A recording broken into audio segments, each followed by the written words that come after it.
Bharatiya Janata party बहुत हल्के फुल्के ढंग से आरोप लगाती है कि भूपेश बघेल के जेब में जानकारी है, तो उसे कब देंगे। विषय बहुत गंभीर है, लेकिन जिस हल्के ढंग से भारतीय जनता पार्टी सवाल कर रही है वो बेहद ही दुर्भाग्यजनक है, हास्यास्पद है। झीरम घाटी के समय आप सबको याद है कि उस घटना से पूरा देश दहल गया था, क्योंकि इतने बड़े राजनेताओं का नरसंहार विश्व के राजनीति में, इतिहास में ये पहली बार हुआ है। और इसी कारण से तत्कालीन यूपीए की सरकार ने एनआईए की जांच स्थापित की थी। राज्य सरकार ने उस समय जस्टिस प्रशांत मिश्रा के अध्यक्षता में एक सदस्यीय आयोग का गठन किया था। एनआईए की जांच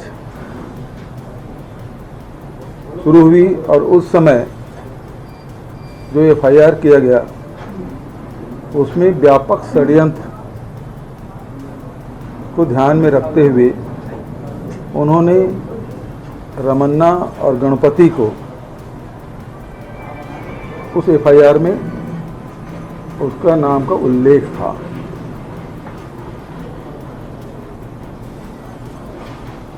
दो 2014 अगस्त तक गणपति और रमन्ना का नाम था। इस बीच में गणपति और रमन्ना के संपत्ति कुर्क करने का आदेश भी हुआ।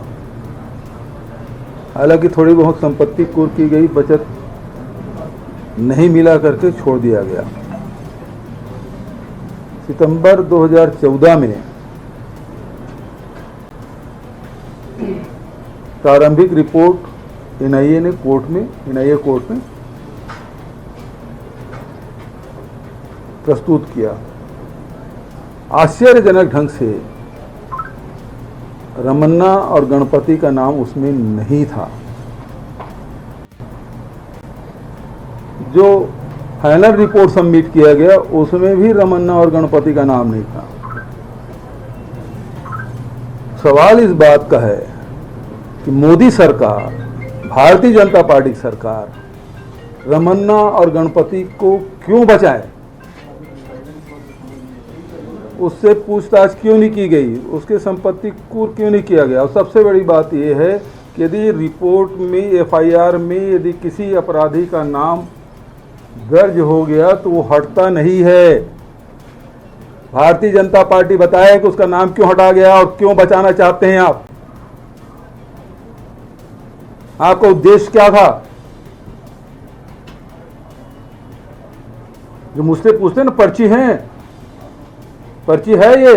अब भारतीय जनता पार्टी के लोग जवाब दे इस बात का, एफआईआर में नाम होने के बाद उसे हटाया क्यों गया। दूसरी बात, जो आयोग गठित किया गया, आयोग को रिपोर्ट आया, आप सब जानते हैं राज्य सरकार ने आयोग का गठन किया था, राजभवन में उसको सबमिट किया गया। कभी ऐसा हुआ है? लेकिन आयोग की रिपोर्ट सरकार को न देकर, चीफ सेक्रेटरी को न देकर सीधा राजभवन में दिया जाता है।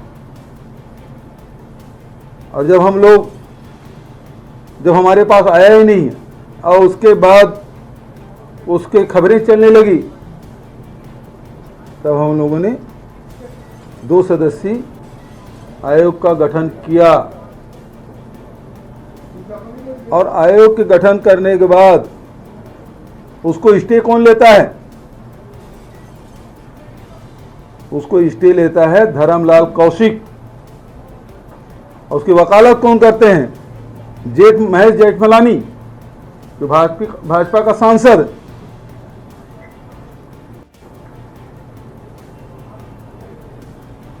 तो जांच में क्यों रुकावट डाल रहे हैं? ये वही धर्मलाल कौशिक जी हैं जो नान घोटाले में भी पीआईएल लगा के स्टे ले बैठे। नान घोटाले की जांच करने गए, एसआईटी गठन किया, तो उसमें भी रमन सिंह जी के खासम खास धर्मलाल कौशिक जी दोनों बार स्टे लेने पहुंचते हैं। तो सवाल इस बात का है कि किसको बचाना चाहते हैं, किस तथ्य को छुपाना चाहते हैं। एक तरफ एफआईआर होता है, हम लोग एसआईटी गठन करते हैं, तब एनआईए जाग स्टे ले लेती है। जीतू मुदलियार एफआईआर करते हैं, दूसरे बार तब भी एनआईए जाके उसमें स्टे ले लेते हैं कि नहीं होना चाहिए। और दूसरे बार आयोग के जब गठन करते हैं तो धर्मलाल कौशिक जी स्टे लेते हैं। ये किस मुंह से बात करते हैं? तो जो सवाल मैंने उठाए हैं उसका जवाब दे भारतीय जनता पार्टी। गणपति और रमन्ना का नाम एफआईआर से अलग कैसे हुआ? और दूसरी बात यह है, व्यापक षड्यंत्र को ध्यान में रख के जांच कर रहे थे। जैसे यूपीए की सरकार हटी, एनडीए की सरकार आई, मोदी जी प्रधानमंत्री बने, वो केवल दंड कार्य कमेटी के ही घटना मान के खत्म कर दिए जांच। इन दो सवालों का जवाब दे भारतीय जनता पार्टी। मैं वही कह रहा हूं कि ये लगातार जांच में बाधा उत्पन्न कर रहे हैं। कितने बार गृह मंत्रालय को, कितने बार एनआईए को हमने पत्र लिखा, लेकिन जांच आगे बढ़ नहीं रही है और हमको वापस दे नहीं रही है। इन्हीं सवालों के जवाब ये भारतीय जनता पार्टी के नेता दे दे, जो प्रदेश के नेता कहते हैं कि जेब में पर्ची लेके घूम रहे हैं। जो एनआईए व्यापक रूप से जांच कर रही थी, किसके दबाव में, किसके कहने से वो एनआईए के अधिकारी गणपति और रमन्ना का नाम हटाए, वो बताएं। सवाल यही है। और जिस दिन केंद्र में हमारी सरकार बनेगी, दूध का दूध और पानी का पानी होगा, और जो षड्यंत्रकारी हैं, जो अपराधी हैं, उसका स्थान वहां होगा।